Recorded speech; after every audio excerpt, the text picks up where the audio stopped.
and I'll never back down. In the middle of the ring is where I lay the smack down. Against all odds, I will always prevail. So when you step to me, it's like hell in a cell. Greetings and salutations, this is Christopher Daniels. I'm talking to my main man Delzinski right now. Any video game show, any video game channel, any YouTube channel called Vintage Shizzle is indeed hashtag Daniels approved.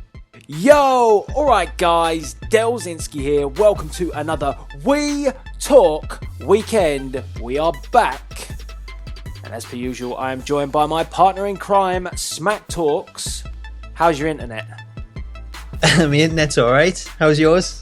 It's better. I mean, last week we just had untold technical difficulties. It was a bit of a nightmare. We even rescheduled and then, well, basically Smack Talks had internet problems, then I had internet problems, and it was just a massive kerfuffle. It's not been a good week for internet. It hasn't. I mean, yeah, I don't know. The super speed broadband just ain't cutting it. Super speed. I was on like modem speed, like dial up. Just a nightmare. So we're back. That's why we didn't upload any We Talk last week. We had rescheduled a couple of times, but I think we're going to kind of fix that problem because we're going to do We Talk today. Well, we're recording this on Friday, but this will be hitting you on Saturday as per usual.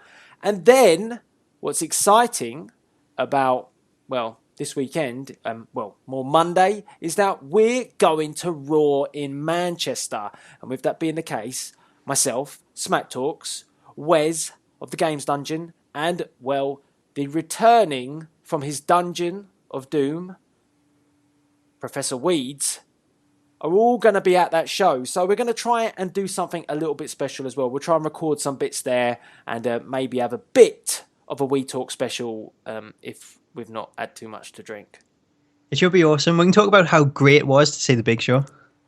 Yeah, because that seems to be being teased. I mean, that kind of brings us to what we're going to be talking about today because Seth Rollins is injured. What a nightmare. Was really looking forward to seeing Rollins. And then, yeah, the bombshell, the Big Show, got dropped online. Potentially Big Show being in the main event for us? Really? Surely there's someone else you can get.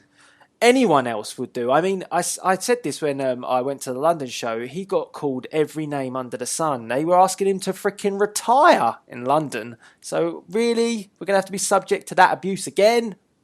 Well, that was the thing when I seen like the live event as well. It was a huge like, please retire chant. So I don't know why they've gone with the Big Show. There's plenty more people on the roster, like so many other people that could put in. Why Big Show? Why? That'd make a good t-shirt. Why Big Show? Why? Cry Big Show, cry. It is. Maybe it's his retirement show. It could be. Farewell tour. I know. And do you know what? Do you know what's ultimately frustrating? It's not like I'm complaining or nothing, but you know, then we found out that the Undertaker's coming, but he's gonna be on SmackDown. SmackDown? Who goes on SmackDown these days? Apart from Tyler Breeze, of course. But you know, it just rubs it right in, doesn't it? So I was kind of hoping that they would move the Undertaker. Well, not move because I didn't want to take him away from SmackDown, but I was kind of hoping that they think, well, you know, we've got a bit of an issue. Rollins is out. I don't think Cena's about either, is he? Cena about? Well, he's taking a break, but suddenly now the title's vacant. I'm sure like he has to have perked up at that, and he's on like the Today Show on Monday morning. So I'm sure he might suddenly like fly in or something. Who knows? I got a feeling that we're going to be like sitting there, and I'll be having a really good time, and then all we'll hear is the champ is here, and I'll be like, oh, for fuck's sake, really? Just have a few drinks. Just go with it. But I mean, yeah, I was kind of hoping that because they've got all these problems at the moment, they might kind of bring over the Undertaker, you know, bring him over here a little bit to Monday Night Raw. I mean, oh, hang on, he asking the Undertaker to work 2 nights in a row here. He's used to working 1 night a year. Yes, but he's pushing the boat out these days. He's going to be at Survivor Series and all, so why not? You know, the extra little trip. It'd be nice for him to make a couple of appearances in the UK. Why not? He barely survived Lesnar. What are you saying? The UK crowds ain't that bad. Well, I don't know. We're going to be there. Yeah, to be fair, that's true. But I'm really looking forward to it. It's going to be awesome. So hopefully we'll be able to give you a little bit of content from that. It's always good to kind of meet up with other YouTubers. So obviously I'm meeting up with you, of course. And then It's always good to meet up with me. exactly, and we're meeting up with the Games Dungeon as well. And something I really want to ask the Games Dungeon. What's that? I'm going to ask him because he's training to be a wrestler, isn't he? Yes. So I'm going to ask him if he can F5 me. You want him to F5 you? Just for the sake of it. It'll probably be a real nightmare, but it probably can be arranged, actually, now I'm thinking of this. So I'm probably already I'm sure that can be arranged. Not in public, just somewhere casual. So if I do get destroyed, no one will ever know about it. I can F5 you if you want. Really? If you want to go for it, why not? This isn't like an organised queue to F5 me. It was just because he's trying to be... Can we not set up a line? We'll just have we can sell tickets and everything. Really, it's becoming like a casual thing now at the moment. And You've gone Miz? he's a trained professional athlete. You're not. Yeah, but it'll be fine. We say this on TV all the time. I'm sure, mentally, I've already learnt it. The closest that you would get to doing an F5 would be smashing me over the head with a keyboard. Well, I can do that as well. That can be arranged. Oh, Jesus Christ. I can do that first. It'll soften the blow. You won't remember it. And then, God knows, I don't really want to go near weeds, to be perfectly honest with you. Returning from Mike Tenay's dungeon is not the one. Is he finally coming back? Are you sure? Have you confirmed this? No, it's not confirmed. Anything can happen. I mean, the Wyatts could take him away for all we know. I'm sure they've got enough. They're not going to take him at the dungeon too. I heard that in in Mike Tenay's dungeon, Don West was there. That's what I heard. Is that where he is lately? That's where he is. He's in I haven't heard from him for a while. In the dungeon with weeds. It's weird. It's kind of weird. We'll have to get a good update on what he's been up to in that dungeon. We will. Yeah. I don't know. Maybe that really requires probably a late night We Talk. Yeah, it might be some heavy editing in that one. Yeah, exactly. It just pushes the bar a little bit more from the VHSs that we talked about recently as well. It does. You had to go back to them. I did have to go back to them. So, this week on We Talk, after our absolute drivel in the first section of We Talk this week, we're going to be talking about Seth Rollins' injury because that's the biggest talking point. Bit of a shocker, bit of a downer, to be honest, because all this effort put into Seth Rollins and now probably out for, I think they're saying 9 months. That's a long time. So yeah, title obviously gone, vacated. Now we're going to have a Survivor Series tournament, so we're going to be talking about that. But I think there's some positives to possibly come out of that because we have seen some good Survivor Series tournaments in the past. And Undertaker, maybe mention that on SmackDown a little bit. And you've got some interesting... Well, I think this was a really interesting topic that you brought up prior to show in regards to, was it the top 50 divas? Top 50 women's wrestlers. Get it right. I'm trying. It's a full 2015 PWI female top 50 list that's been revealed. Can you guess who's number one? Luna Vachon. Nope. Sunny. Nope.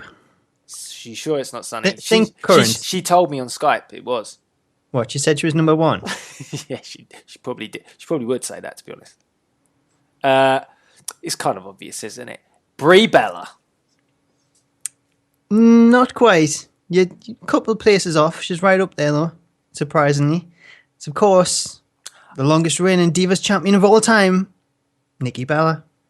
Nikki Bella. And number one. Number one. Massive Rack Attack. Rack Attack. Rack Attack, number one. Rack Attack. I like saying Rack Attack. It's good, Rack Attack. Rack Attacking it in at number one. How amazing is that? Do you think it's valid? Should I go through the list? Should I give you the top 10? Are we kicking off with this? All right, let's do this. Let's do this. Let's go for it. We might as well have started. Now, we've got number one, like Nikki Bella. Yes. Number two, Paige. Number three, Sasha Banks, who I thought should have been number one. Yeah. Number four, Santana Garrett. 5, Gail Kim. 6, Charlotte. 7, Naomi. 8, Cherry Bomb. 9, Courtney Rush. And number 10, Taryn Terrell. I'll give you the next two, actually. I knew you'd do this. I knew you'd give us these next two. Number 11, Bailey. Yeah. And number 12, Brie Bella. Or Brie mode. It's all over, isn't it? How the fuck did she get in? How did she get in the 12? I mean... Well, it's been that support that she's given Nikki throughout the year, because she couldn't have, completed that reign without Brie's help. Exactly. To be honest, if she didn't cheer It's all on about twin magic. Twin Magic, and she's got basically no vocals anymore from shouting "Come on, Nikki" every single freaking Well, she's week. worn herself out, hasn't she? She's done a good job. Good on her, because she's made herself get to number 12 by doing all that shouting. She's barely wrestled a match as well, unless she's like She's switched lost. places. She's lost any time she's wrestled, hasn't she? Which I don't remember her winning a match. I can't remember winning a match. It's been a long time. Did you say Naomi was in there? Naomi's in there. That was a bit of a surprise. She's in at number 7. Number 7. I'm pretty shocked at this list, to be honest with you. There's a lot of issues. Now we talk about Nikki. I do get it. I mean, it's brilliant. This link that you sent me, it is all about the rack attack. I'm not gonna knock about the bush. God. Oh, I'm digging a hole for myself every time I speak. But it is a good picture, yeah. The cover. Yeah. Yeah, it's Nikki like living at large, isn't it? Really? Living at large? I didn't know what to go with. What would you go with? I said it's Nikki and a rack attack, literally attacking me from the front cover. It's all about that. It's very seductive. John Cena must love this. It's just that entrance, isn't it? It looks like she's ripping something off as well. Everyone's going to go and buy this now. This? Everyone's going to want to get hold of this. You've sold it now. Pretty much. Pretty sure this is selling out. Exactly. At this time, what's on the cover as well? This time, the revolution is for real, and it's got Nikki Bella on the front of it. Yeah, really. Just puts the boot in, doesn't it? Lots of reallys going on.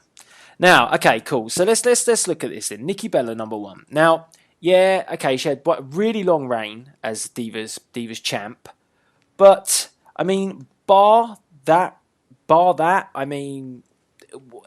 And we all know that was like a paper reign. It wasn't really much to it. It was forced. She didn't really defend the title that much. When she did, she didn't put on the most amazing of matches. I would say that her matches with Charlotte were very good, but I mean, by that point, she was losing the belt. She was going out. So I can't agree with that. The way I'd switch it, I'd definitely switch Sasha. I'd put Sasha as number 1. I think she's had the best year by far. Her matches have been show stealers. She's main eventing. She's number 1. Easy. Where Charlotte's quite far down the list. Maybe bump her up a little bit. Well, I would say Bayley deserves to be a lot higher on that list. Exactly. I don't agree with Paige at number 2 either, for that matter. I think I think Paige should be up and around there, but I wouldn't say number 2, maybe 3, 4. Depends who you're putting ahead of her. Well, I'd probably say that you're going to put. You definitely. I was shocked because in this list, if we go and look a little bit a little bit further out, you got Becky Lynch at number 17, and Becky Lynch had some fantastic matches. She did, but I think a lot of this list it's based on the what they've done. Yeah, the accomplishments, so championship reigns, number 1 contenders, title matches. Well, then, I think shouldn't I'm not that great with her name, but Santana Garrett should be well in the mix of the top 2 because she's been around everywhere and cleaning up, isn't she? From what I've seen, she should be. But I think in terms of rankings, I think they'd probably rate the WWE Divas Championship higher than other titles. So I think that's one of the reasons why Nikki Bella's above Sasha Banks. Is that why, for that reason? Is that why 90% of any sort of knockouts are not, apart from Gail Kim, are pretty much nowhere to be seen? Pretty much, yeah. that seems to be the reason. It's interesting though, they've got the places from last year. So Nikki Bella was 24 last year to suddenly jump to number 1. Well, what's even more impressive is Sasha Banks wasn't even on this list. Well, exactly. It's a great debut, isn't it? So she smashed it, literally. Naomi was 39, number 7. Let's just see. Where was Brie? Where were you, Brie? Brie was number 12. She was number 12, and she was 16 last year. So she's gone up, but I thought she maybe had more of a productive year before. I think she had a better year last year. She had the title matches, the match with Steph.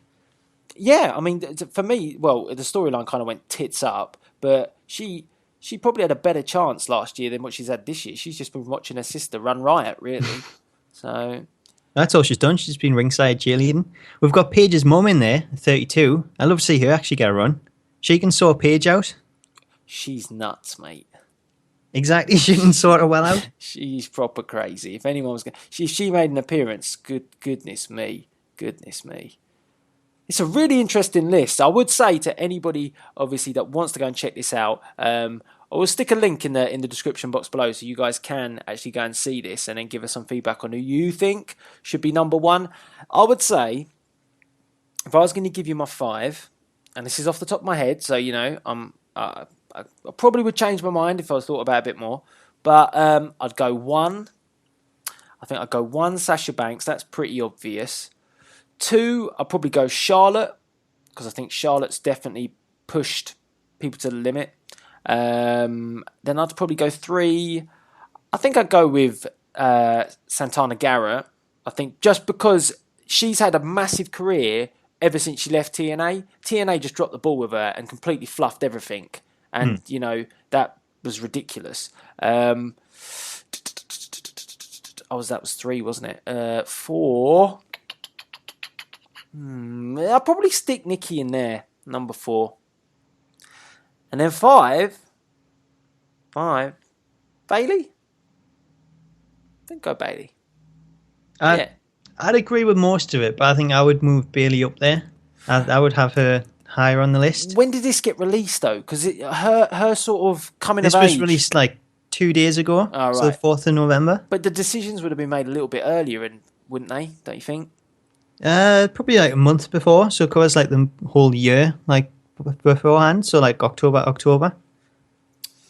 Yeah, so I definitely think the NXT girls fill this up massively. So I am surprised at what they've gone with, but I guess they're just going off of, the Divas Championship being the biggest belt, and obviously when you do that, then you've got to have Nikki at the top.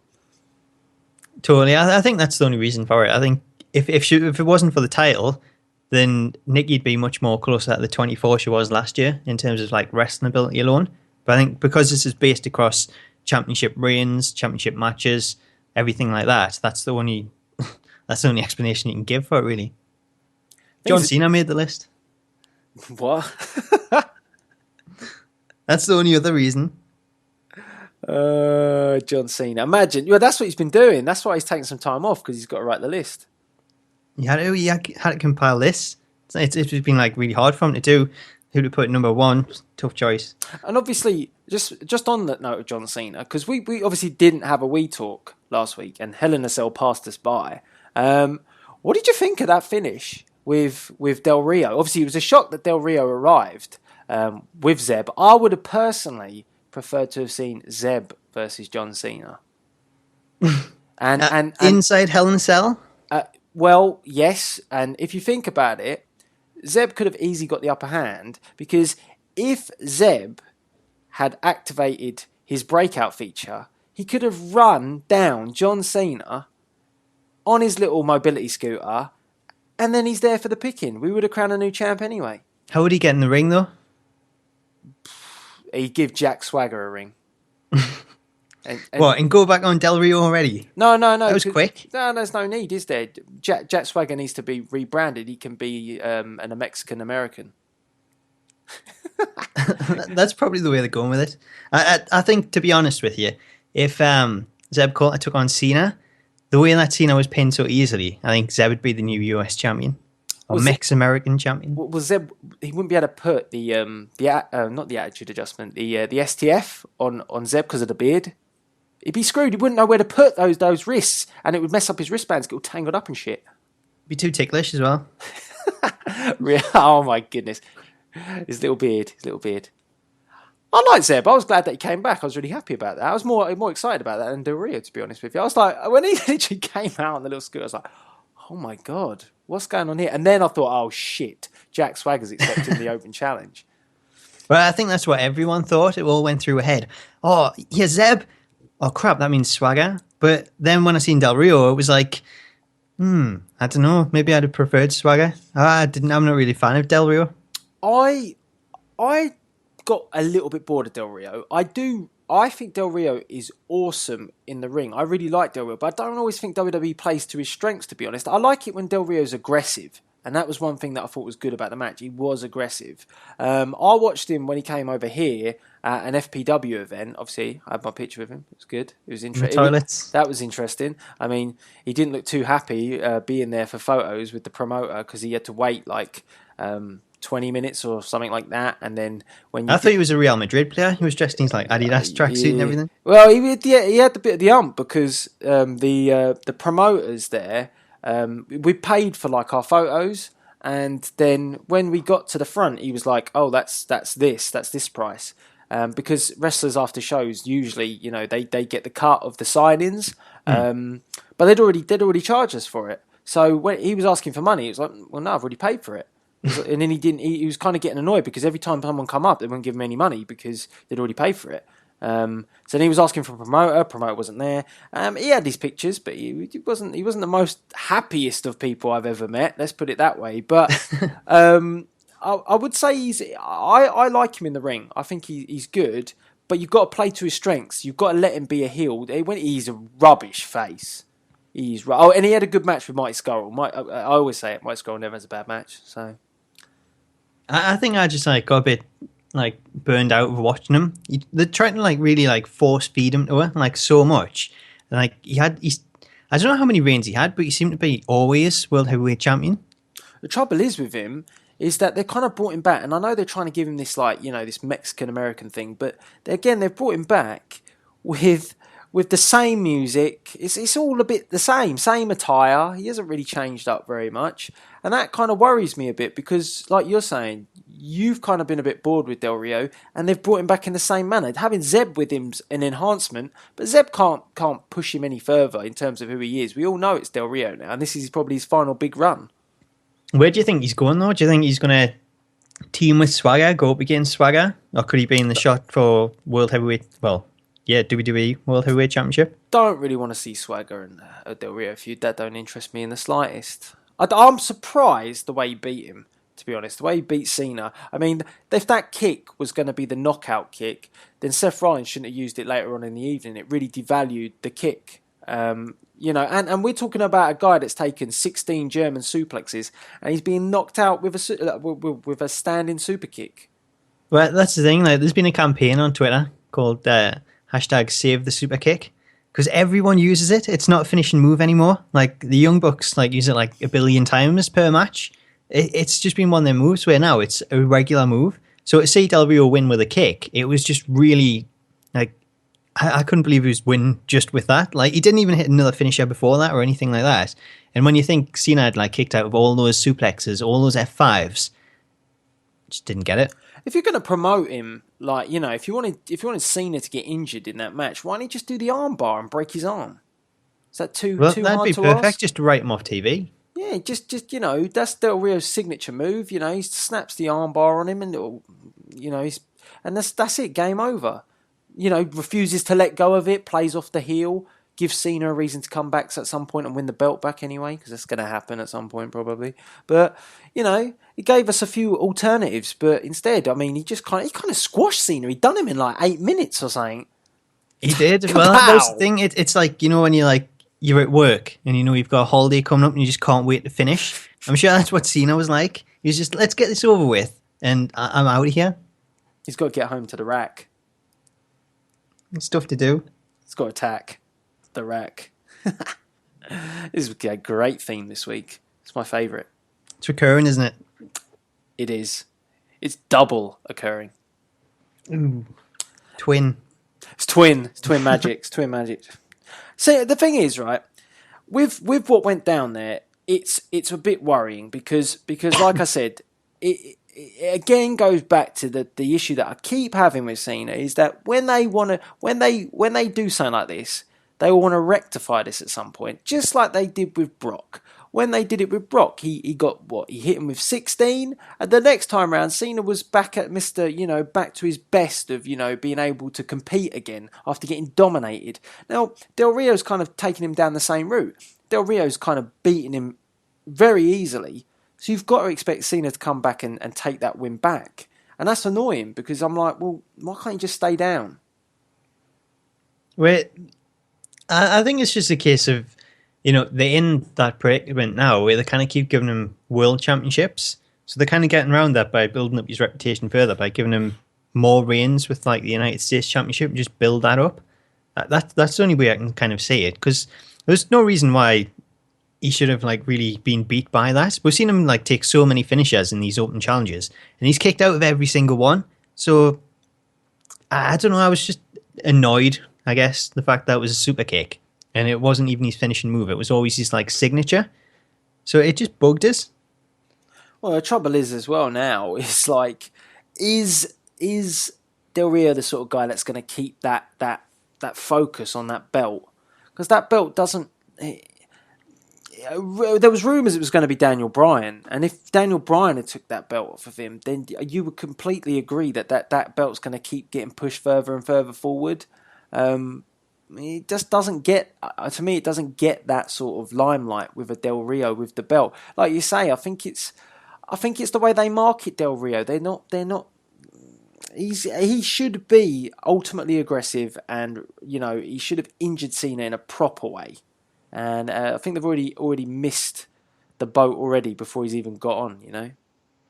I think so. I think that's probably the best way they could have gone with it. I think an injury angle like that, it would have put him over as like a bigger heel than he currently is, and it would have made for a much better return as well. Like, it would have made it more memorable, even though like winning the championship is. But I think we just like made a statement of, Del Rio's here. He's better than he was before. He's managed to take out Cena, what other people haven't managed to do, and it just puts him in a better position going forward. Whereas now it's just standard Del Rio, and we've got all this talk about Mexican America. I don't even think the focus is going to stay on the championship. I think it's going to be like centered around this whole Mex America thing. I'm not really a fan of that sort of stuff. It doesn't really make me think, oh, this is good.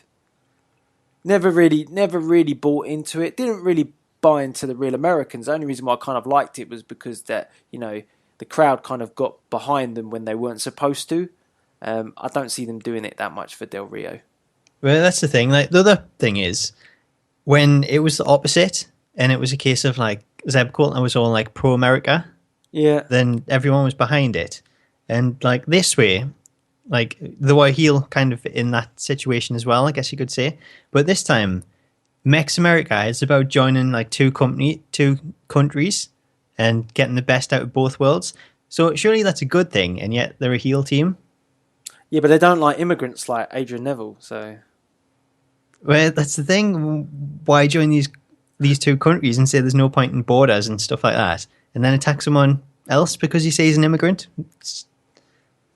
WWE classic. Makes no sense. So yeah, I thought we'd touch on that, and I mean, what did you think? Obviously, of the Hell in a Cell match as well, the big one. Let's not talk about Rollins, Kane. But I mean, the Hell in a Cell match was awesome. I loved it. We're talking main event Hell in a Cell, yeah, not Reigns Bray, because I thought that was good as well. I thought it was good. I thought it was good. There was a lot of praise for it online. The only thing I'd say is it felt like, to me, a lot like a Randy Orton John Cena match where they had one in the cell. Was it Cell? Yeah, it was. Felt a lot like, because the tables get involved and stuff like that. I think sometimes less is more with these cells, and if you're going to use the cell, use the cell. Well, they did though. Like, we're seeing like a couple of things that we didn't see before, where I think Bray like stuck the chair and stuff in the cell and then threw Reigns into it. So it was cool, like seeing little things like that where they do innovate things and it's something different that you haven't seen before. But I don't think there's really too much else you can do in a cell. Like, it literally becomes a match inside a cell, and there's not a lot you can do. There's not a lot of space either, like at ringside. No, I thought it was a really good match. I thought both guys came out of it really well. It was the wrong finish. Yeah, I'll agree on that one. It's the wrong finish. I mean, especially with the way the night ended. Well, yeah, there's absolutely no need for Roman to win that match. People will go on and moan that, oh, well, he's going towards the title, so he had to win. It wouldn't have hurt him if he bloody lost. And like you say, at the end of the night, when you fast forwarded it right to the end and you're like, the face of fear has come to take down The Undertaker, but the face of fear is someone that nobody is scared of because he loses every feud he goes into, some by hook or crook. And what kind of really got annoying about the ending, which was a shame because I thought he should have just finished on having a really good Hell in a Cell match, was, you know, with Bray, it was almost that same old that we've complained about week after week after week, after feud after feud after feud. Well, we see Bray Wyatt lose a feud and jump straight onto the next one. And when you're looking at who he's going up against next, you can only come to one conclusion. He ain't going to win that feud either. Really annoying. And I said that he wasn't to lose for like a year. A year, I said, and he's already lost. Well, it was never going to happen for a year, was it? Come on. Why? Why is that so difficult to do? Why is because that? It's WWE. So they don't book things like logically. That's how it works there. But I don't know. I can't argue with the fact that he's the new face of fear. Because like every time I see him like come to the ring now, I see that fear in his face because he's scared he's going to lose every single match he wrestles, and that's the way it's going. Oh, don't get me wrong. Like watching that last segment, I thought, it's interesting. It's maybe not the right time. Maybe we should have done this on Raw. You know, maybe we should have gone and done it on Raw, but didn't feel necessary to do it at the end of this. But, you know, then they kind of went with Kane as well, took him away. And I'm thinking, well, you know, you're redeeming yourselves a bit here by making him lose to Reigns, but now, you know, showing that he's not scared of anybody and his monsters are going to take loads of people away. So I thought it was looking quite good, but I'm just worried that he's going to lose another one, like you say. And just to point one thing out, where was the rest of the Wyatts in this match? You know, the lights can go out at any point in a Hell in a Cell. Someone could appear in the cell. Hello, where are they? We've seen it before, though, like where they've interfered in like cell matches and stuff like that. But wasn't this supposed to be like the end of the feud anyway? So you got to make sure you got to win. Yeah, but we've seen them like interfere in every other match, and it's always like being a case of Roman Reigns saying, "Oh, they interfered, so like we need another match, and it's got to be 1-on-1, and no one else can interfere." So if they did interfere, then it would have been the same thing. It would have just carried on. So I'm kind of glad they didn't. I expected them to, but I was kind of happy with the fact that we got like a clean finish, and it just ended that feud. And you know, we don't have to sit through like Roman Reigns and Bray Wyatt again, even though I think they've done well together. It's just, I think it went on for so long. You were kind of wanting both men to kind of move on to something different. It just kind of annoyed me that he had to win that. It was so obvious that potentially was booked from the offset. Well, it was a case of we kind of knew it. I called it. I knew that he was going to win it because it's Roman Reigns. Like he's someone that they were going to push anyway to get a title shot, especially this time of year where it kind of leads went towards the Royal Rumble. So I knew that he was going to be in the title picture anyway going forward after this. I didn't see Bray Wyatt being there at all. And, well, they kind of proved it the following night on Raw when he became the number one contender. Do you I'll put something out there that I think potentially, I don't know. Watching Roman Reigns, I know he works his arse off. But do you not think he's looking a little bit burnt out? Like not in terms of performance, just look, right? So I'm comparing this to like a CM Punk, because when you used to look at Punk before, he used to look like it face wise, everything full of energy, ready to go. If you look at him now in his UFC stuff, he looks he's looks obviously like he's enjoying things more.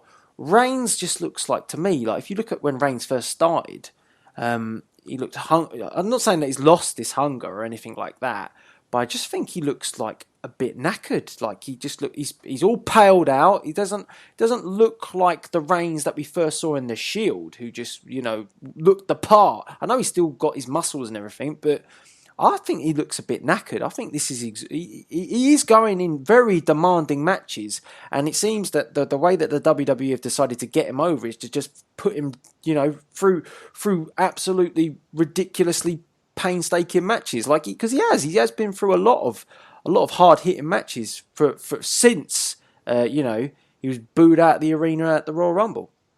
Yeah, well, I totally agree with that. I think he does look a little burned out, but I can't blame him. It's the schedule. Like, I think if you looked at like 90% of the roster, I think a lot of them would be burned out. And when you think that the wrestling, like these TV shows, TV tapings on Monday and Tuesday for Raw and SmackDown, then they're also doing live events. You've got like the European tour, and of course they've got like flying to do like between every single show. So it's going to take it out of everyone. And I think when you're in that spotlight and you're in the main event, you're putting on longer matches. You expect to like appear more throughout the show. You expect to do TV interviews, different appearances, charity work. There's so much. It must just be a non-stop lifestyle. And I'm not really surprised. I think it's the same thing a lot of people said about Seth Rollins, and that, you know, he was someone that needed to like reduce his schedule and take a bit of a break before he got burnt out, or, as we're seeing, an injury occurred. But I don't think Rollins looked like, you know, on camera and stuff, I don't think he looks as knackered as Reigns. I just look at Reigns and I think, crikey, you need a good sleep, mate. Well, maybe he's just having trouble sleeping. He just looks exhausted. So I don't know. I just kind of picked up on it in recent weeks. Whenever I look at him, I just think you don't look like the Reigns that we saw, who was, you know, the enforcer in the Shield, who just seemed to always. I don't know. I couldn't. It's hard to describe exactly what I'm trying to put my finger on in terms of when I say he looks burnt out. But I'd say just compare what he looked like before in the Shield to what he is now, and I feel that there is that element there. Possibly. I think it's probably just like the work schedule, though. I think in terms of how he's progressed, I think he's doing like better than he was. I think you'd be really happy with how he has like come around to the crowd, especially like the reactions he got last year. So if I was in his position, I'd be absolutely loving it. The only thing that would stop us is, like I say, the schedule, because it's so much to take on. The only thing that I fear with Roman is they're doing quite well with him in terms of where he's going. He's kind of getting the feeling that it's got to happen soon, that he's going to become champ. But heaven forbid Daniel Bryan gets cleared to wrestle. Well, I had a rumor, and I saw a video floating around. I can't remember who it was by. Sorry, Smack Talks, but I have to say this. I saw one floating around saying potentially Royal Rumble. Well, that's what I was going to say. Like, no. I think there's a lot of people speculating now that he's been cleared, but it won't be the Royal Rumble that he returns. Oh God! Would they really put him in a title match, though? Would they really put him in a Royal Rumble match, though? If he was going to win the Royal Rumble, yes. If he doesn't win it, then that crowd, whoever wins, they're not going to be happy. I mean, it just couldn't happen again, could it? Couldn't. They couldn't be that naive to let him go in a Rumble match and not let him win it. I think if he does like appear in the Rumble match, he'll win it. But I don't think he'd win the title this time around. I think they've already had these problems now where he's won 2 championships and he's had to vacate them. So I don't think they'd give him the championship again if he's not been sort of wrestling for at least a year or something, where they know he can go without picking up an injury and he is like 100% fit and he can go through it all. I think giving him the title and then maybe something does happen again, he has to vacate it, then that's just another sign. I don't think you would come back at that point. I hope whatever decision Daniel Bryan makes, it's for the better of him, because he sounds like he's desperate to get back in the ring, but just no one will bloody clear him to wrestle. So, see, I think that's a good thing though. Like, I think you'll like benefit a lot from that extra time off. I think he's daft to actually want to come back sooner. Yeah, but I think he's been cleared by his doctor. It's the WWE doctor that won't clear him, and he said he's willing to get a second opinion, and yet WWE are like, no. But see, that's the thing though. Usually, like WWE, will be the ones that clear someone, rush them back just to get them on TV. But I think this time they've realised they've done that with Bryan last time, and it didn't work out. So I'm glad they're playing it safe. I think it's best to keep his health as like the main focus here. And even if he wants to come back, then I think rushing into it's not the right way to go. You can be cleared, but I think you can still be burned out. And the longer that he gets off TV, it's going to make him want it more. He's going to be more fit and ready to return. So there's no need to rush him back now. There's nothing major for him to actually come in. Wait for the Royal Rumble. That's a major thing. You've got WrestleMania right around the corner. That makes a lot more sense. Yeah, I'd agree. I think you've got to take the health side seriously. But I've also heard as well, if he doesn't get his way, he potentially is quite happy to go and wrestle elsewhere. So that is huge. Well, I wouldn't be surprised. I think he's one of them people that if he doesn't get the call to return, then he'll happily like see out his contract and then go back to like Independence, Ring of Honor. He's just someone that loves wrestling and he wants to wrestle. And I don't think it matters where it is. I think he's just going to be happy wrestling at the end of the day. Imagine that draw if he went back to Ring of Honor. Huge for them. That'd be incredible. Yeah, so I mean, I thought we'd quickly touch on it, and obviously we did have that match. We had the Lesnar Taker one, and I mean, I thought it was a great match. I really enjoyed it. I thought the way they went down a different route for it, because it could have been very boring if they, and I thought I thought it was good. I thought everything about it was what you wanted from that Hell in a Cell match. You wanted a bit of blood, you wanted the colour, you wanted you wanted it hard hitting, and they gave us everything that we wanted. So I couldn't fault that match, to be honest. I thought it was very fun and entertaining. Yeah, I really enjoyed it. I thought it was a great match. So, I mean, yeah, I don't think there's too much else you can really say about it, because it's brought us closure, and now we're just kind of left wondering what's going on up till Survivor Series here. And I mean, Survivor Series is kind of gradually becoming a very mysterious looking pay-per-view, because, we've got Undertaker, he's disappeared. Apparently, it looks like they're going to have, traditional Survivor Series match between the Wyatts and this team. Who the hell was being Team Taker? That's something to think about. Is that a thing, Team Taker? I don't know, I just said it. But just kind of... Why would he take on Team Taker if he's already took Taker? Well, he's not... Where the hell... What are you booking then for... Well, I would say the Wyatts against someone. If Bray's took Kane and Undertaker, then surely, the only thing he could be doing is trying to brainwash them to be part of the Wyatts, which is like Daniel Wyatt all over again. But you're not going to see The Undertaker rock up on SmackDown. Well, I'm hoping that's a case of Bray Wyatt tries to get him back to his old self and does the same with Kane. And then we get the original Undertaker with the gloves. Wait a minute. Wait, are you shitting me right now? What? What's wrong with that? I said this ages ago, and you kind of were like, no, you can't do that in this day and age. It wouldn't work. No, you said you want to see Undertaker go back. You didn't say anything about Bray Wyatt.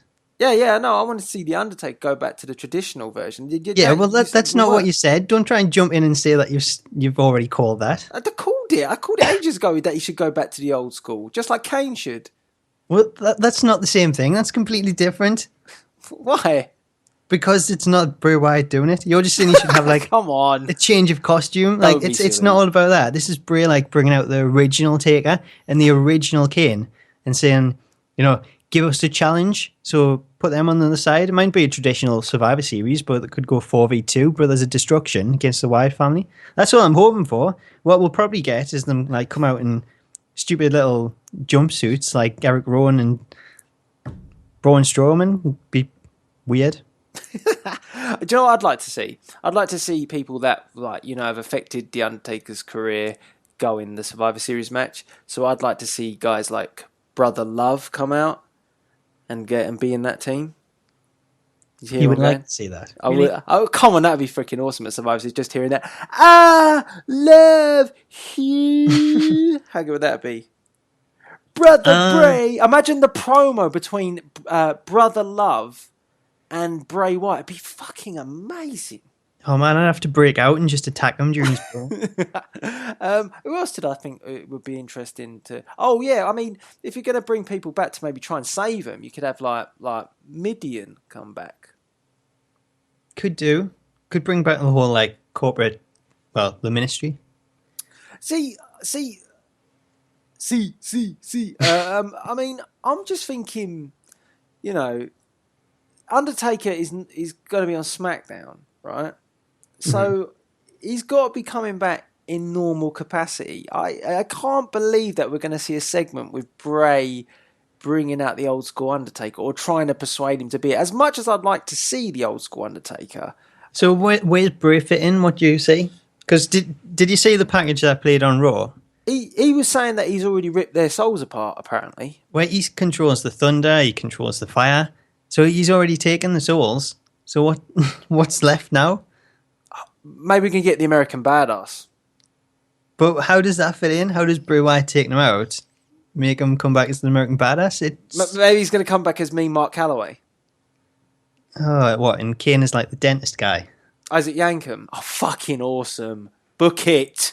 Oh, go. That's what we all wanted. That'll boost the ratings. Of course it would. Kane with ginger hair. Awesome. Sold. There you go. Just extract some teeth at the end of the match. Don't mention. See, that would be how it would all combust, right? Bray Wyatt brings out Kane and he says, "Oh, well, I don't know how he's fucking Bray Wyatt talks. Can't be bothered."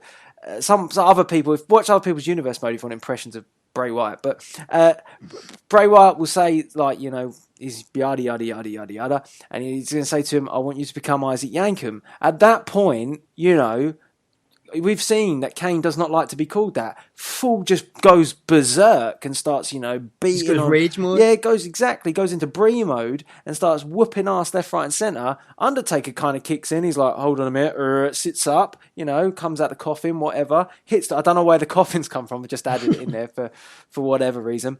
He hits the ring as well, and all hell breaks loose. And we've got them back. We've got Isaac and me, Mark Calloway. There we go. That's what we want. So, you know, book it. Ding. Wow. That solves it, doesn't it? Survivor Series is sorted. Man, how awesome is Raw going to be? I hope that happens on Raw. If Isaac Yankem comes out on Raw, I will shit my pants. I'll probably move seats in that case. I can't believe it. That would be the best. Well, obviously not if I shit my pants. Obviously, it wouldn't be a very good night. It'd be a bad night for me. I'd have to go home. And no one would want to talk to me. But it would be amazing to see, but it's not going to happen. I'm struggling like you to work out exactly what we're going to get, what we would see at like SmackDown when he's confirmed for SmackDown. Well, I thought it was strange that they confirmed him. Like, if they took him out, it would surely be bad just to, you know, wait and see how it progresses and have Bray Wyatt show up with Undertaker somehow, resurrect him, whatever they want to do, and make it a surprise. Like, announcing him, it's like, if they're announcing him, you expect Undertaker to be there and just, I don't know, being General Undertaker. They haven't really done what they used to do. They used to always kind of give some emphasis if, like, he could come back. So, like, I remember I think it was it The Rock when he buried Stone Cold or something, or he buried his belt and stuff. And they hinted at little things, or like what they could have done was he could have buried the masks and stuff, and then said that he's done away with them both, and they could have had some clips outside of, like, you know, the arena and done a bit like that, only to then say that he's obviously hinting that he's got rid of them, done them away, only to have then obviously Undertaker come back, you know, and Kane come back with a different mask, and I want to see that different mask. But, you know, they could have gone down that route, kind of made you feel that. But I don't feel that they've gone further enough to do that. So I still at the moment think, well, all you've done is, all we know is you've left with them and now you have their masks. But you haven't really emphasised that you've kind of, you know, buried them or done anything with them or it ended them. You know, he controls the fire and shit, but, you know, whatever. I just really think it's one of them situations now where we'll have to just wait and see, because we don't know where it could go. It could go any direction whatsoever. It could. It's a bit like I was listening to Stone Cold's podcast the other day. Yeah, Buff Bagwell on it. Oh God. And Buff Bagwell was telling about his life story. You're gonna like this. And Buff Bagwell, right, when he was trying to be a wrestler, he was also when he was trying to be a wrestler, he never achieved it. No, he did. But when he was trying to be a wrestler, he was also a stripper at the same time. But he didn't know that. He should have just stuck to his day job. His night job, whatever it was. Austin was thoroughly interested to find out how he was going to be a stripper and a wrestler at the same time. That was an interesting bit of topic. Then, right, stepping up even more so, Buff Bagwell has also been a boxer, a professional, well, not a professional, but he's been a boxer, and he had like a record of like 66-1. What, wins to losses? Yeah, he was meant to be brilliant, like Golden Gloves and sort of stuff like that. But apparently, this is what Buff's been telling people. And then in addition to that as well, he was a massage therapist as well. He was a massage therapist, so, you know, like the massage the ladies, but they didn't like it because he was so buff and ting, you know. This is great. Is this all legit? No, this is legit. Is this just Buff trying to sell yourself? Well, no, he has got a documentary coming out soon. I think it's like something like the good, the bad, and the buff, or something like that. Something like that. That's what it's called. It's really called something like that. And then, yeah, what else has he been? Oh, yeah, obviously he's been a gigolo as well. He's been a gigolo. Oh, yeah, but you know, I don't know where I was going with this, to be perfectly honest with you. But to get to something that I found very interesting about this, I don't know how I got into Buff Bagwell, but we're going to run with it. The interesting point of the podcast was when he talked about Jim Ross, and he believes that Jim Ross ruined his career. Like, why? What did he do? He hates like Jim Ross, and apparently this is part of the documentary. And you know, because apparently Jim Ross told him when he had that WWE match, that one match, he said to him, "Oh, you know," he got into some heat or something backstage, and then Jim Ross said, "Oh, you know, take the next 2 days off, and don't show at the events." And like apparently, because he told him that, he didn't show at the events. When he didn't show at the events, then something or another, they basically just released him. They said he was not surplus to requirements anymore, and he blames that like the miscommunication between him and Jim Ross is the reason why he's not in the WWE now. And he really and he really dislikes Jim Ross. And this kind of ended the podcast on that, and he's got like another week with Austin. Austin talks for him for ages. It's but Buff Bagwell, right? For all of the crazy shit that he's done, and he wasn't the best of wrestlers, but it is a pretty interesting podcast because he has got tons of stories. Well, with all them jobs, I'm not surprised. I know, exactly. I was enjoying it. I'm not being funny. I mean, it was Bagwell approved. Haven't said that in a long time. Sounds like a load of buff to me. Oh, yeah, but you'd love a bit of buff stuff. I'd pass on that. When you listen to the podcast, Austin's loving it. He's feeling buff. Did you give him some tips for stripping? What? Well, you said he was a strip man. Did Austin not delve into it? No, I don't think he went near that, to be honest with you. But apparently he made a lot of money. He was making like, you know, quite a bit out of being a male stripper.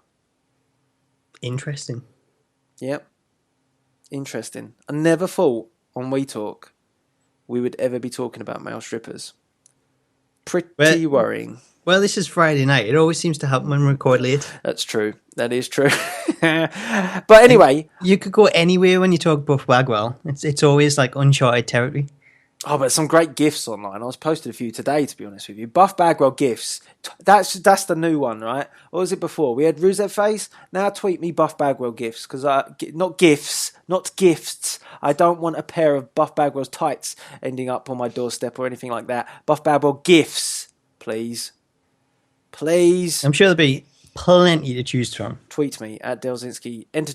Oh, God. I'm really opening up the door for some hideous tweets now. You're going to get stripper gifts? Yeah. Oh, shit. Well, you win some, you lose some. I'm sure you'll enjoy it all the same. Probably not. Anyway, I don't know where I was going with Buff Bagwell. I really don't. I just kind of brought it up. But I would say, if you get the opportunity, listen to the podcast. Listen to the Stone Cold podcast. Because, I mean, I never thought I'd see Buff Bagwell on a Stone Cold podcast. You just want to bring Buff Bagwell into this? There was no reason he could fit into like Undertaker and Kane. I'll be honest with you. A long, long time ago, when I started this channel, and I was doing the old Bagwell approved. I mean, because you know, I was just the original basis of it was to come up and find someone who I thought was rather, you know, average in the ring, and I thought, you know, because I got it from, if you've ever seen it, if you haven't, if you've ever seen the I think it's the PCS trials that was in TNA, and they were doing this really ridiculous stuff, and Kevin Nash kept saying it's Backlund approved. So anytime they did these exercises and someone started cheating, he'd like pick up the weight and he'd look at it and he'd be like, yeah, says it right there. Backlund authorized. There it is right there. And they're like, it doesn't even say anything. And he's like, no, it's Backlund approved. So then when he started saying that, I sort of thought, well, who could we pick? So I picked Buff Bagwell. And I did even try and get hold of Buff Bagwell to get him to record something for us. And his agent was hard work, mate. Let's just put it that way. Well, he's not having any of it. Every time he was like, "Oh, we'll do something," he never did it. It was just annoying. It was like, and then I just gave up. I was like, you know, maybe stripping or something, but I don't know. That's the thing. He's probably got a busy schedule on these jobs. And this was never gets any time off. This was around about the time when he was like not relevant until he did the Canadian Destroyer. And then, like, the internet blew up and everyone was, like, amazed. I know, and Bagwell it kind of backfired on you, didn't it? It fucking did, yeah. I mean, good luck to him. But, you know, he should have come when we talk. He should have. That done wonders for his career. It would have been freaking amazing, wouldn't it? Imagine it. Oh, Christ. See, if only he hadn't done that Canadian Destroyer, we could have been sat talking to him today. He could have been the third man, the JBL of We Talk. Instead, he's talking to Austin. I know, exactly. He's missed. He's totally lucked out any Smack Talks. He totally has. He doesn't know what he's missing. He's totally missing out. Anyway, last talking point, I think, on We Talk this week, because we talked enough bollocks for 1 week. It's an educational show this week. And I think you're right, to be honest. Whenever we do these on a Friday, we talk a lot of craziness. Well, it's just getting the week out of the way, isn't it? It is, yeah. Go on. One question for you before we move on to your last one. Well, What do you make of Seth's title reign? Looking back at it. This is not Buff Bagwell related. No, it's not. Oh, Jesus. Thank God, no. We've seen Seth now had to, like, relinquish it.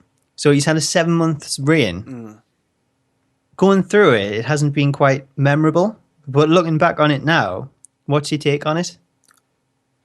I'd say I think he's had great matches. I think he has had good matches. I think he's been impressive in terms of what he can do in the ring. But we all knew he was good in the ring.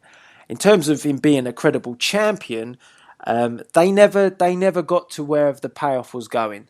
I'm pretty sure it was a very long payoff if we're trying to get to something with it. But, I mean, there was always a point where I felt that at some point he would stamp his own authority and get the respect that he deserved. But he never really got it. Even, like, I think a couple of weeks ago on Raw, they were, like, saying, "You're the man, Seth." It was so, like, condescending. It was untrue. So, you know, we're all waiting for him to get that respect and that he deserves. Because he has. He's beaten a lot of credible guys, you know. And we're all waiting for that. And it never really happened. He's been a good heel.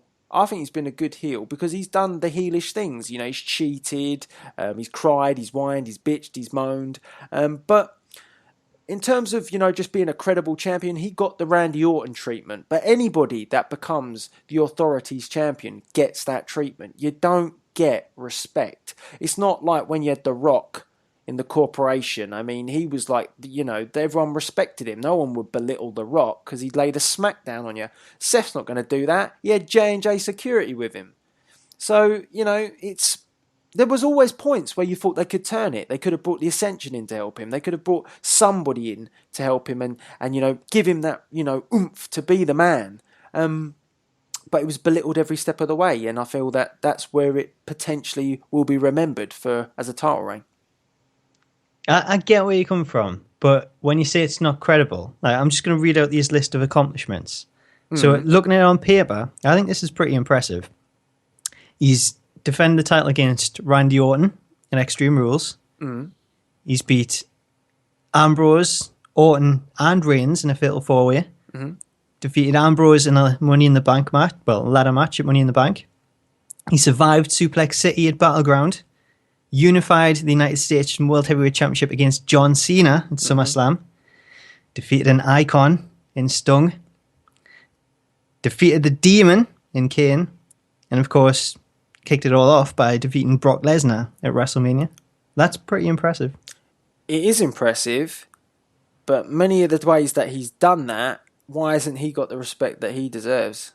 That's what I'm saying. I don't feel like he's done what he has done on that list, because every night he'd come out on Raw after he'd done what he'd done, and he'd be told he'd be put in another ridiculous match with another stipulation, or, you know, he'd be belittled by something else. He's talked down to. He's like a child champion. That's the way they talk to him in the authority. He should be the man, and he shouldn't have to even listen to the authority. I thought they were going there at one point. I thought that's the way they were going to go, but we never got that. I think eventually that might have been the payoff. But I think maybe this injury could be the best thing that happens to him, because when he comes back, he could come back as a face, whoever the corporate champion is, go up against them. We could get the Seth Rollins that we kind of wanted to see as a champion. Well, I think they lucked out on that as well, because, you know, there was a really great opportunity with the white attire. I mean, the white attire should have been his face turn, And they never did that. And I mean, like, you know, you're saying, like, imagine the pop that he'd get if he comes back and he intercepts the authority. He's pissed off that he never got the help that he deserved. I mean, you know, if he come up with that white attire, then it would have exploded. It was cool at the time, but it was almost like a cool wasted moment. Didn't have any reason for him to wear white. I thought you said Wyatt. I was trying to spend the last 30 seconds working out what you're going to write. HITE. You're going to spell it out for us? I've just done that. You just did.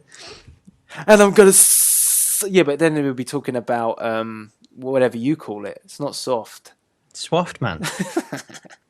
It's just Cassie can't spell. But I think that's like a decent reign looking back on paper. And that's what we'll always do. Like, when we look back at it, it's always going to be on paper, the reign. And that's what we're going to remember.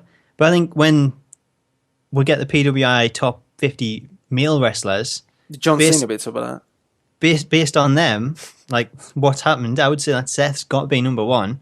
If Nikki Bella's held that championship and be number one for the women, surely that means Seth locked in number one. Lesnar's maybe number one. Lesnar number two, No. and Cena three. That's my predictions. Really? For the top three. Lesnar's That's one. what I would go with. Lesnar's one. Lesnar's number one.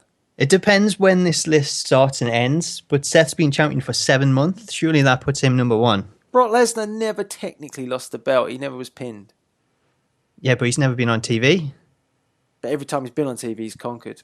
Apart from Yeah, John but Cena. can you say 3-4 matches counts to put you number one against someone that's held it for 7 months, defending every month? But if I... Yeah, all right, okay. So let me put it to you then. So when you look at the two, and let's say you're not looking at the paper stuff, when you look at which one's more credible, Brock Lesnar or Seth Rollins?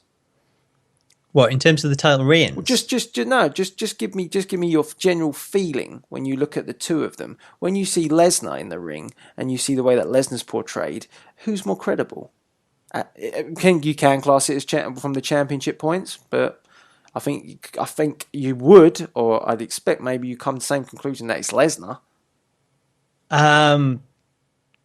Depending on how you score in it, I would say Lesnar's more credible, but in terms of wrestling ability, in terms of championships, I would go Seth. I'm not going out and saying that, I don't think his reign has been good, because I every time he's been in a match, and he's like the guy you want to see because he always puts in great matches. He had a great match with Sting. Sting's not 100%. He made the match look really, really good. Rollins against anybody has been pretty damn awesome. So it's just the way the WWE made him look. Not his in-ring performance. Yeah, not his in-ring performance. It was everything else around him. So I told you, it's the Orton treatment. It's anyone who gets that authoritative championship role, unless you're Brock Lesnar or maybe a Kevin Owens sort of kind of guy, you're going to be talked down to like you're not good enough. So who do you see being the next corporate champion or the next champion? Well, I think that they should go and do what they did at Survivor Series Deadly Games, where they made out they didn't want someone to be a champ, and then he became the corporate champ, and it really is calling out for Roman Reigns to turn heel. So that'd be the best option. I would love to see that, but I still don't know if they're going to do it. Not seen off TV. They need all them faces they've got. If Del Rio hadn't just won the United States Championship, I think he'd be the guy that kind of put forward for it. Not as a corporate guy, but just to pick up the championship in the meantime.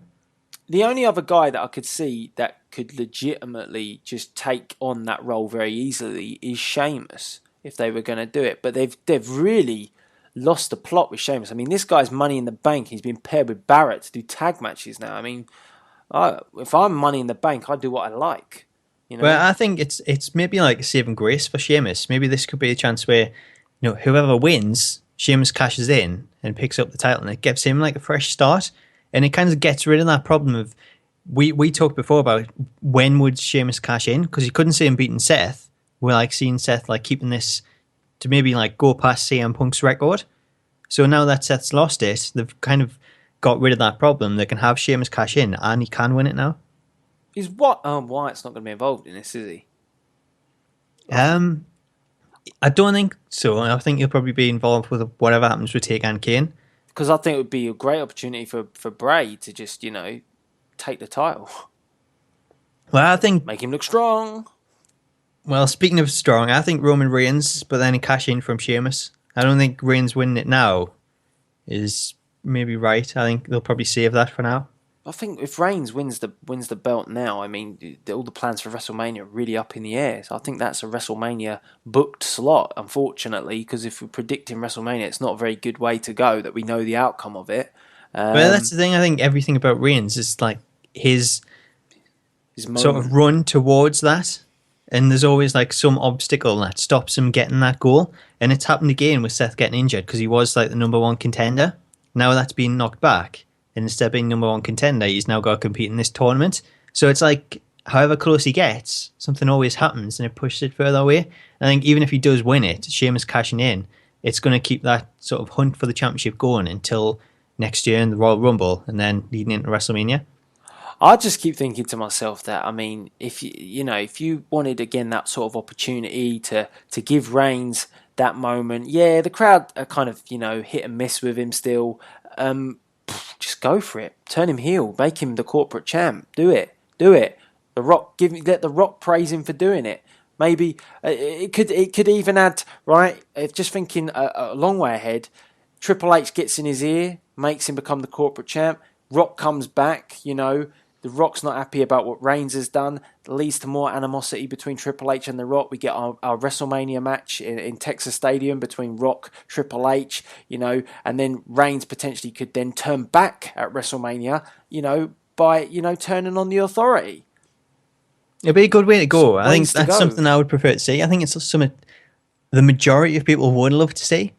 But it's kind of like the Cena situation where, because he's like such a big fan favourite, which Reigns kind of is, especially with like the younger generation, then they don't want to turn him heel for that.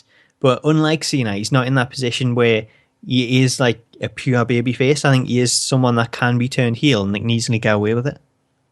Totally annoying that, when you think about what you've said, like in terms of Reigns being like because he shouldn't be. He should be like a badass. Well, he should be badass like Samoan. He's not. He's really not. But he should be.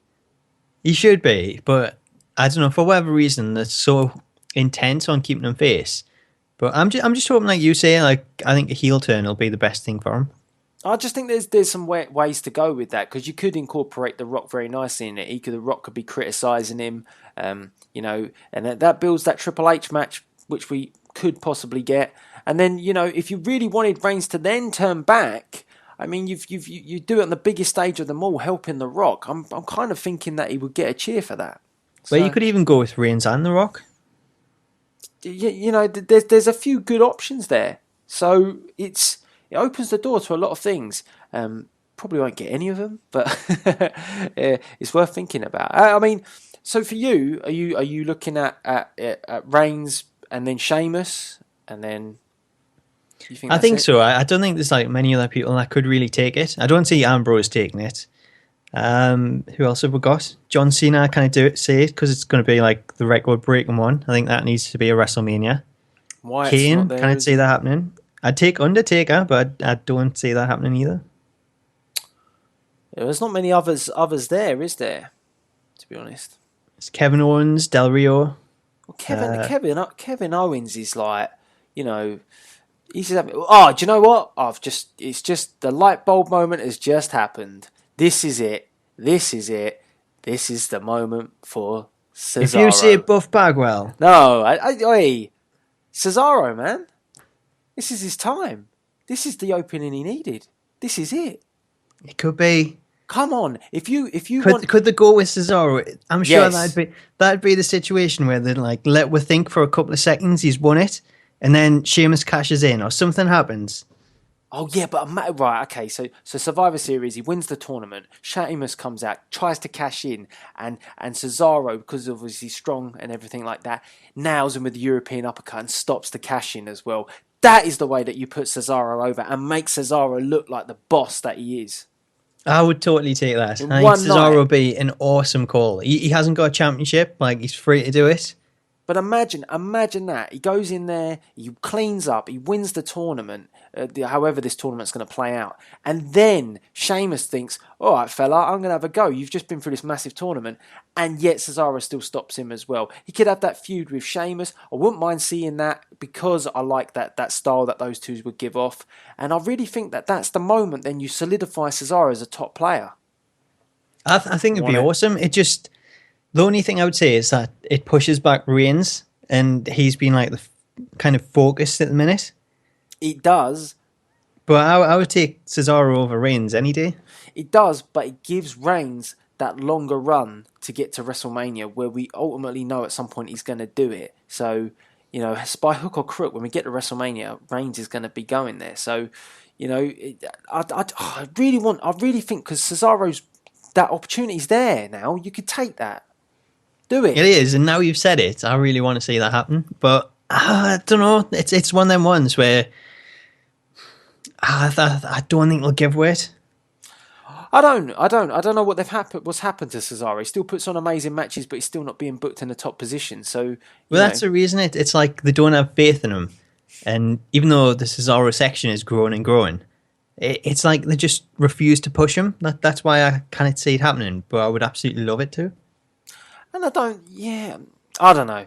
We'll have to wait and see how it plays out. But I do think that is a huge option, and I think it's a hugely popular option.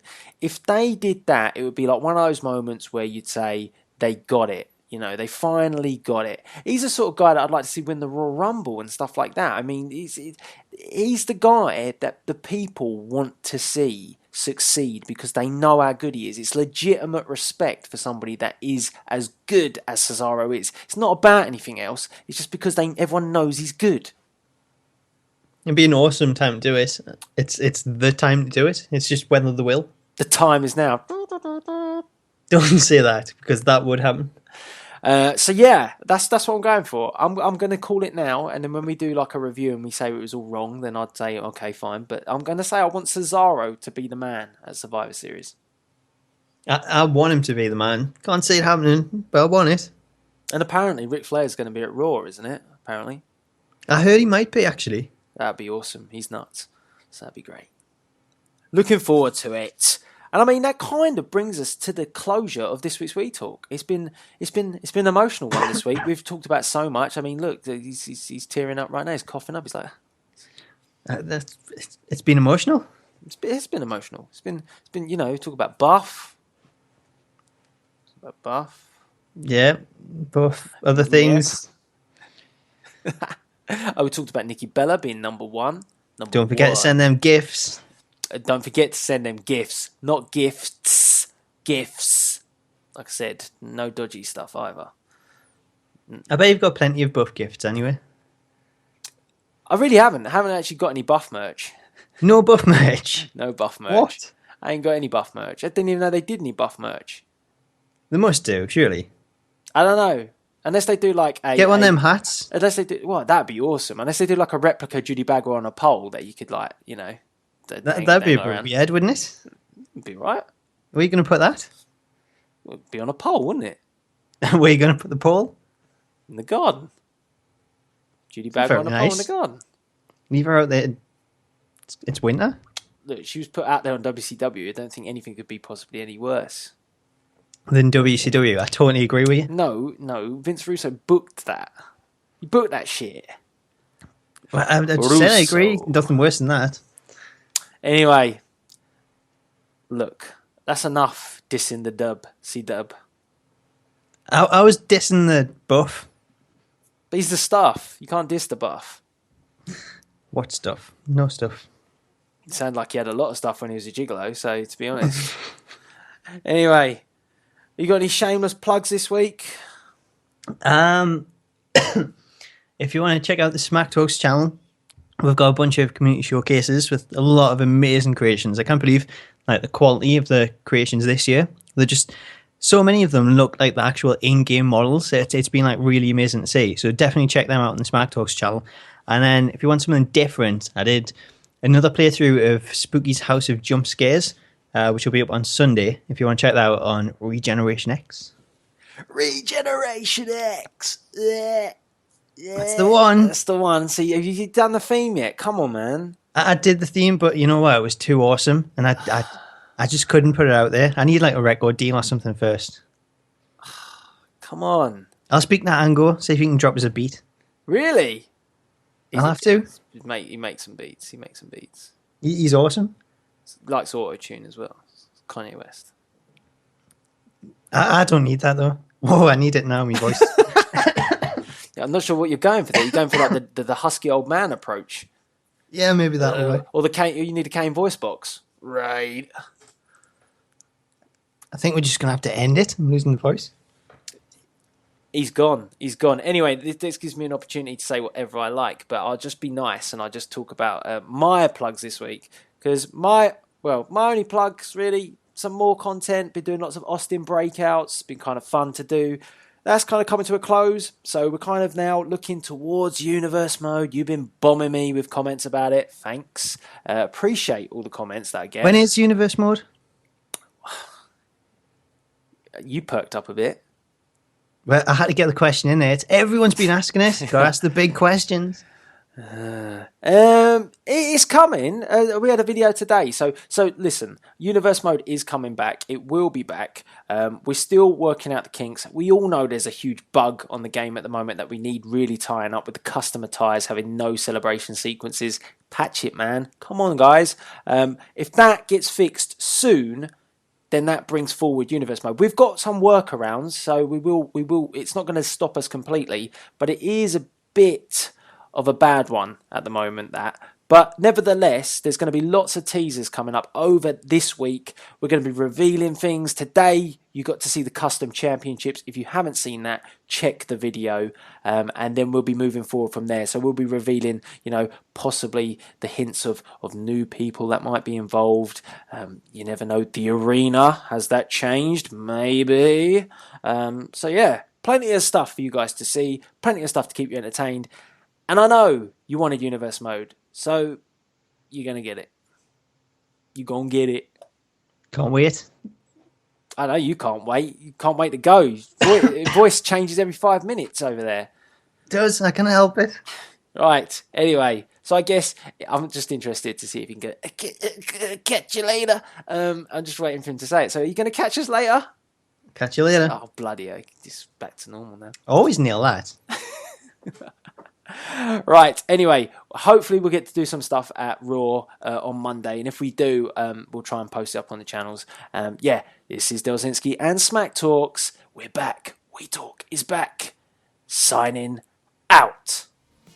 Hi, wrestling fans and gamers. Velvet Sky here, and I just want to say I've been hearing a rumor that Delzinski.com is the best place for video gaming and wrestling content.